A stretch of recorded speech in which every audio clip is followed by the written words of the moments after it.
Fit and Pain-Free the Bonnie Pruden Way. I'm Enid Whitaker, and I'm joined by Sandy Dirks. Our program each month will center around fitness pioneer Bonnie Pruden and her accomplishments, her method of exercise, and pain erasure the Bonnie Pruden Way, or Bonnie Pruden myotherapy, which is a way to get rid of muscle-related pain. Join us as we begin each meeting with a few tension-relieving exercises.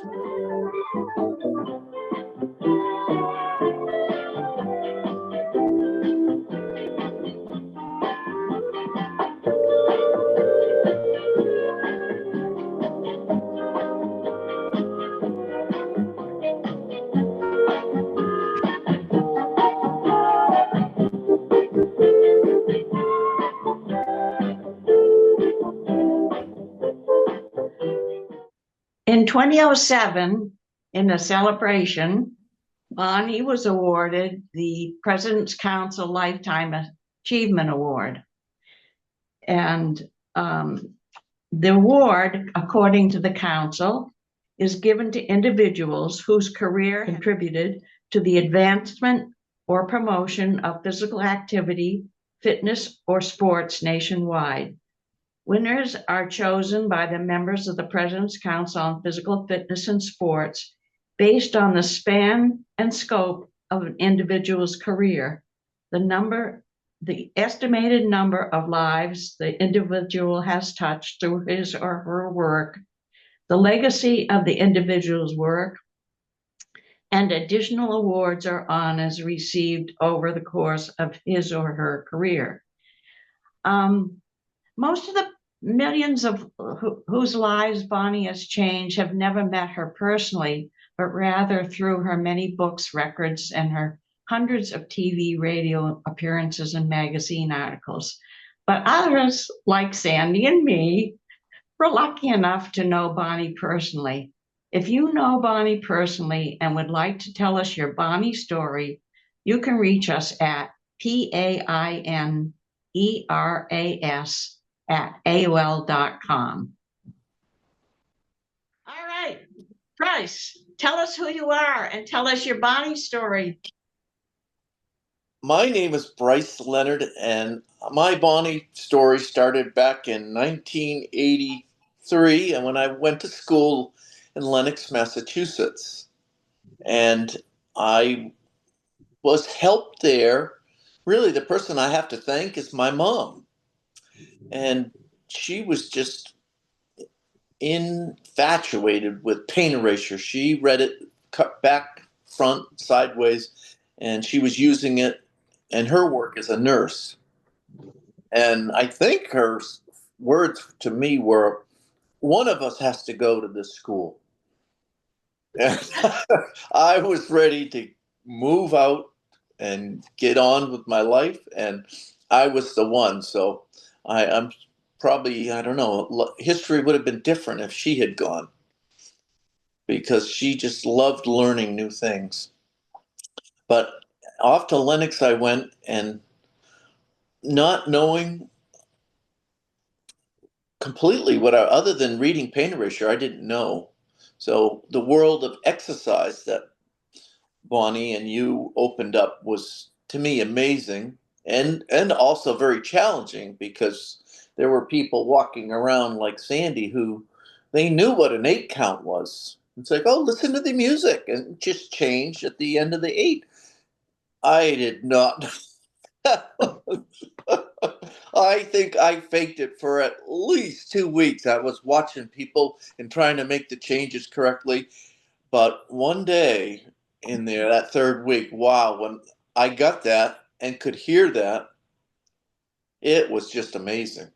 It was like a whole new world opened up, and it just did a lot for my coordination. It just was amazing. And that helped out in work and athletics and things of that nature. But I started off on Cape Cod, and fitness was the background. So this was kind of a natural thing for me. I didn't know it till my mom opened that book, the pain erasure book, and helped me start on that journey. But from there, I moved back a little bit east to Townsend, Massachusetts. And I did get married at school, and we started an exercise program and myotherapy program. And we had our own little studio near home, which was wonderful because we have two children, and it was nice being able to work so close to home and even in home. At one point, I had my office in my home. That was magnificent. And I was also able to, from there, go on and do some traveling myotherapy and try to work with all the myotherapists in the country to help them out with their practices. Well, I remember Bonnie and I coming up to Townsend to help you get started on radio and TV. I remember that radio program to this date, and Heidi was sitting there doing a good job, and I was like leaning back in the chair, and Bonnie's like, "Get right up to that mic." I was deliberately leaning back, trying to say, "Okay, stay calm, stay calm," but I was far back from the microphone. And you drove your Fiat up there. I remember that as well. A little blue car. And then you also took the master training course, and you trained at least 3 myotherapists while you were there. Yes, that is, and one of them who's not with us. I mean, it still feels like he's with us. Yeah, that's something that weighed on me for the longest time, losing Terry. But uh, that was busy times because kids were little, studios, trainings, and traveling. We traveled and worked out of a physical therapy office in Haverhill, Massachusetts, where another great myotherapist, Joan Carroll, used to work out of. And those were, I don't know how we were that busy then, but we did it. We did it. And part of me misses it. The other part doesn't like being that busy. So, what do you remember as Bonnie being your biggest influence? Oh, that is a deep subject.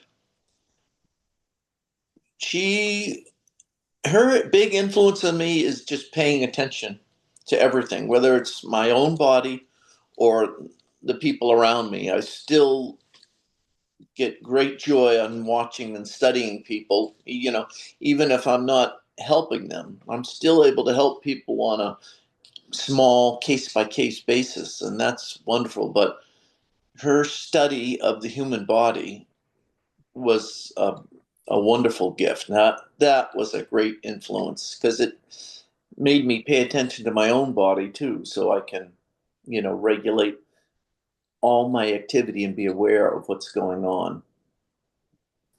So I would say it's just the awareness of the human body. And she had that passion. Well, she had lots of passions, but she had the passion for anatomy. And that was, to me, infectious. It was a great gift. So you were at a lot of the workshops. Yes. That was, it was wonderful it was nice because I was able to be at the workshops as I progressed. And in the beginning, it was just like, this is fun. But as I got older, it was interesting to just see the progression and work with people more closely. A lot of things when you're younger, at least I wasn't as aware and tuned in as much, but I was guided by you and Bonnie to just fine tune that awareness. And it was just great to see the way Bonnie welcomed people in and always thanked them for, you got here, you made it. And it was really remarkable to be part of over all those men. Let's see, I haven't even counted up those years for workshops, but many. See, I was in my 20s and went up to my 50s. So, yeah, a good 30 years. So what brought you out to Tucson? Not this time, but before. Oh, well, for Tucson, I came out. I mean, it was twofold. My parents were here, but you and Bonnie were here as well. So, just being able to do the little bits that I could do to help out was wonderful. Because I fell in love with the climate as well. It's just beautiful out here, and I would happily have my job here if it were possible in the wintertime and pass on the winters in the east, especially this past winter because it's been a rough winter. What other gifts, I guess, Mhm. you feel Bonnie gave you or gave us? Well, I think the gift of the love of anatomy, but also the love of exercise and adopting it into your daily life, because I'm there on the floor in the morning and there on the floor in the evening. And I'm fortunate to live with a myotherapist who's also on the floor in the morning and in the evening. And it's made, I mean, some people might think of that as worrisome, but we're on the floor doing exercise so we won't fall on the floor by neglect. But it makes so much possible with our jobs because as I look around, I realize there are not many people doing the type of work that I do anyway at this age because it's still extremely physical, and I try to be prudent about it. But that gift of being able to care for your body with exercise and the myotherapy work is just, I mean, every day when I'm rolling around on the floor, I realize that, well, without this, I would be onto another job, a more sedentary job. So I would say that would have to be my first answer. And it goes through my mind every day because I'm there. Brice, Do, did do you, hold on, go ahead, Enid. Well, one thing I always wondered is, when we would sit in Bonnie and Enid's home in the foothills, Mhm. and you could see Finger Rock. Yeah. I think that you climbed that a few times or hiked it a few times. Did you and Yeah. Bonnie talk about that? Because she always, when I would sit there with her, she would be looking up at that Finger Rock, and she really had a yen to be able to go up there. And I know you were able to do that. So I just Yeah. wondered if you two had ever talked about that You or about know, climbing or hiking. I remember talking about that when I'm trying to figure out how it came about. I believe I might have parked my car at Bonnie and Enid's house when I Uh-huh. left. I didn't want to leave it over there because I stayed overnight. And Mm-hmm. I remember talking about it, and it was just, beautiful. I mean, with her and her background with climbing, she would have been all over those rocks. I played it pretty safe since I was alone. And I kind of had to because at that moment, I remember I looked up and only 200 feet looking down on me was a brown bear. Oh. I said, okay, Oh. I'm gonna maybe hike a slightly different direction. But I mean, and just recently we saw some of the video of Bonnie hiking with her. Let's see, was she wearing Converse sneakers? Is that what they used to wear? I believe it was. That's some old video. And that was yeah, from New York, right? yeah. Yeah. Oh, that was just remarkable to see that. I'm sure she would. Well, in spirit, she's probably up running around those rocks, Yep, she's up and running. up and running. Yeah. Um, do you remember any personal conversations you might have had with her that stuck out for you? Yeah, early, it was as we got to know each other. it started slowly. I mean, in the beginning, it was me trying to move across the floor, doing some exercise, some progressions, and probably moving more like Frankenstein. And she'd say, so, Leonard, what, bend your knees. and she, over the years, it became Brice, bend your knees. So it was something I constantly had to work on. But we talked a little bit about the, I don't know, just a lot of little things about exercise. But I mean, I guess the later years stick with me because she seemed to know if I was maybe floundering a bit, for lack of a better word. And she'd say, just keep doing what you're doing. You're perfect. So it just was wonderful because it eliminated me. So often we second guess ourselves. And she was just had the right words at the right time. And that was probably wonderful there. I mean, we would talk a lot about the world as it changed and continues to change, but I remember the personal conversations about just follow your course and don't be yourself too. You are you. Just be you. Don't try to be X, Y, or Z over here. Does that make any sense? Yeah. She had a way of letting you off the hook if you wanted to be off the hook. Yeah, I know. It's right. Don't sweat it. I remember her saying to me when she was in hospice, well, now it's all on your shoulders. Uh, And she said, you don't have to keep doing this if you don't want to. yeah. Well, I can't imagine that happening. I'm grateful for you every day doing what you do. And Well, I'd like to be here to once again be some form of help at some point. I mean, I just love the climate and I love living out here. And I know Diana has said the same thing to me. So we well, can't. I couldn't do what I'm doing if it weren't for Sandy's big help.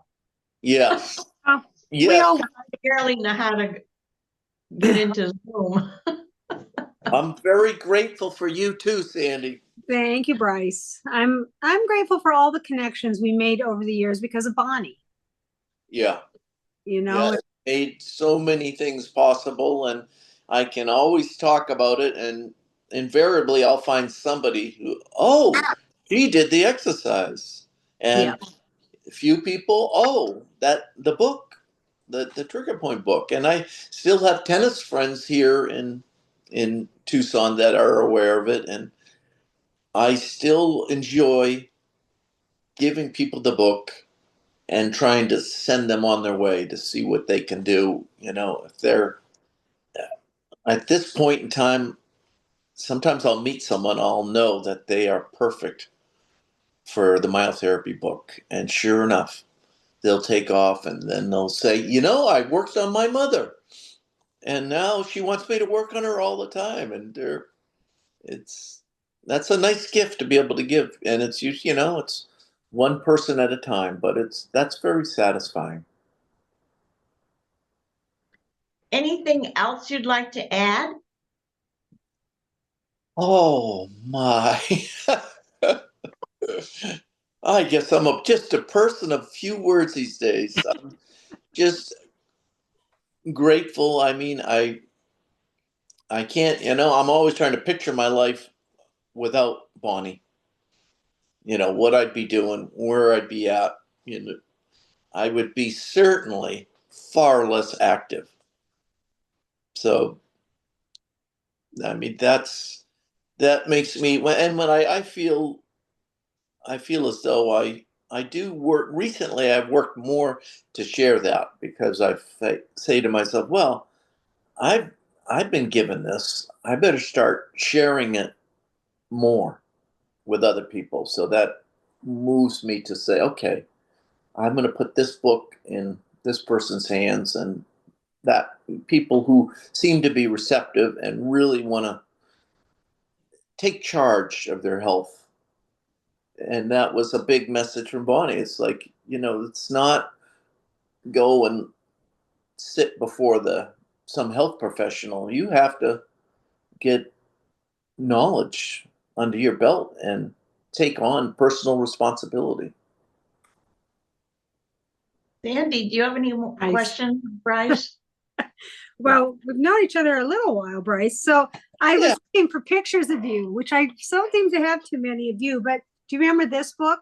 Oh, yeah. So I'm going to pull a couple of pictures from here of you and Taylor. Oh, that's good. Taylor will love that. They will Not so love much, right?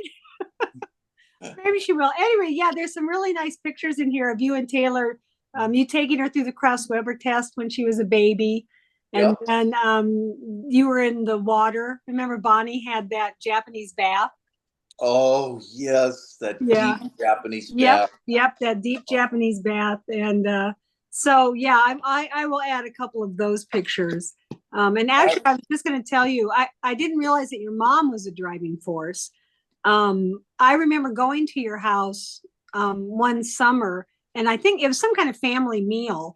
And your mom at some point said, "Okay, everybody, Brice is going to take us through a warm up." And so everybody in the house gathered around, and Brice took us to the warm up. And I thought, oh my gosh, he really lives this. If I had made extra money, I think I probably should have sent her off to school as a payment, since she nudged me to school. She would have probably loved it, that environment, because she was far more social than I ever was, and she loved music. It would have been. But you did great, Brice. You've always, and I think like you, when I first read the Pain Erasure book, I thought it was all about trigger points, and I didn't focus on the exercise. And going to the school where exercise was actually 2/3 of what we learned. And then later on in life, again, to realize how, the myotherapy, the trigger points help you so that you can exercise without pain. And so, just watching you, like you said, it's been however many years now, you're still very physically active and you know how to take care of yourself. And I think that's one of the biggest gifts, you're right, that Bonnie gave us all is you're right. Looking into your eyes and saying, you be you. And at the same time, you be the best person you can be. And here are some tools that you can use. You take along the way. And you were wonderful at exercise. You had that natural grace. We had fun. That was the other part that I would say, don't you think, is that no matter what, we had fun. We laughed a lot. Bonnie, God, she was funny. She had the comments.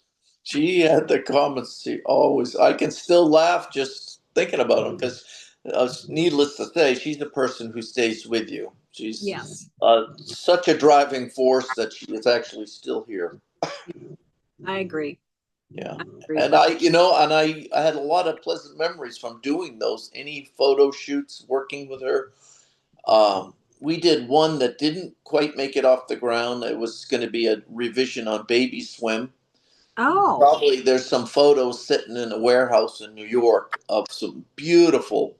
I thought it was a great session, and it didn't quite make it. And I actually tried for a couple of years to calling these aquarium press. I'm going to try to get these photos for Enid.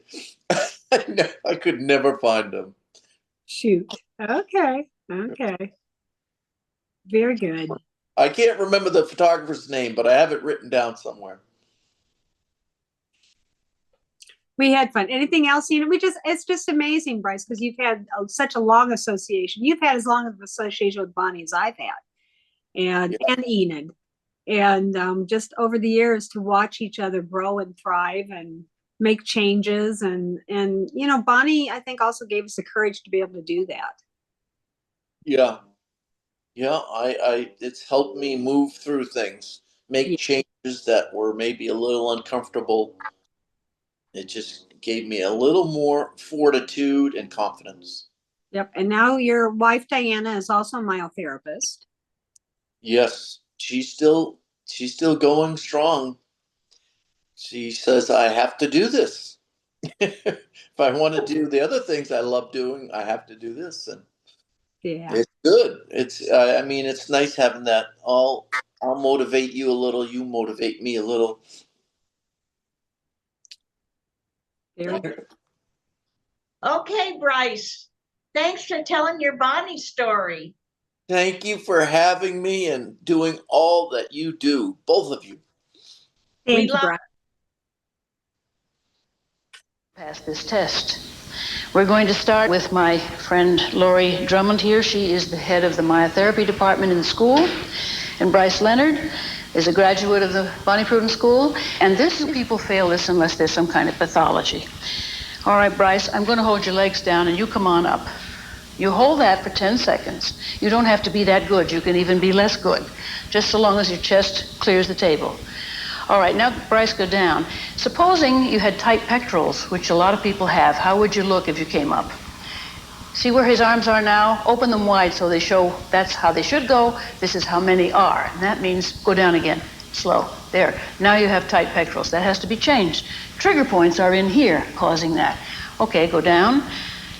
Now, when you do the corrective for that, just stretch your arms out and raise first one arm up and then down, and the other later you could carry weight bags. Now, if you were going to do that wrong, he'd twist. Now, that's easy, but it's not right. So do it right. Straight and down, even if you only come an inch off of the floor. Now, the last test, when you get over here, is the test, and the only one for flexibility. All the others have been for strength. And just go down and barely touch the floor. That's all you have to do is pass that. But you'd be amazed at how do they sneak it? Watch those knees.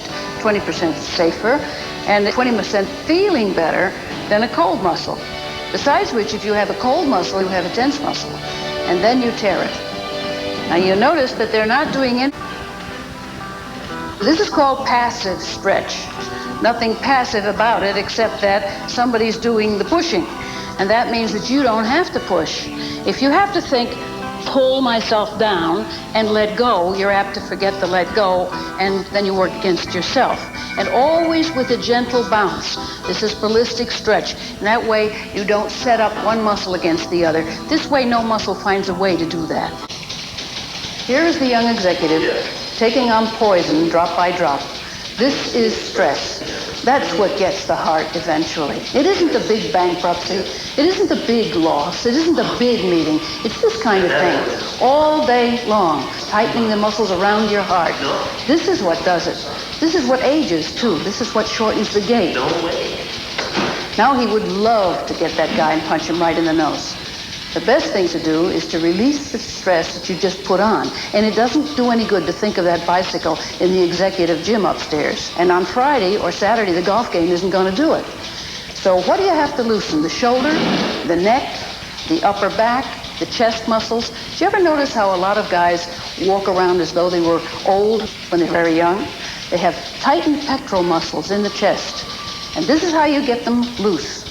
But the most important are the hamstrings, the backs of the legs, and the upper back. And just a few of these every time you're up against the wall.